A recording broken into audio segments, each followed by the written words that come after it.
Finally চলে আসলাম। Thank you মাশাআল্লাহ। এই আয় তোরা আয়। আমি রীতিমতো পাগল হয়ে গেছি। দয়া করে আপনি মাকে দিন। আপনি আয় সেই টেস্ট। তোমরা তো কিসের আপা 10 টাকা কে দিছে? সবাই চাল করা খাওয়ানো। সবাইকে ধন্যবাদ। কেমন হয়েছে? আমি এবার সত্যি এরকম হয়েছে। মিলি ওকে ওগুলো খাই যাইব না। টাটা। কেন যাইবেন না কেন? আপনার তো ভয় নাই। তাছাড়া কি আব্বার সেই টেস্ট। সবাই চাল করা খাইতে।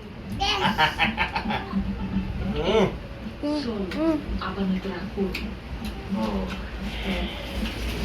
রাগ করবে। আমরা সবাই মিলে এখানে এসেছি আহ। শুধুমাত্র এটা দেখার ওকে। জন্য যে তোমার আব্বা টাটা।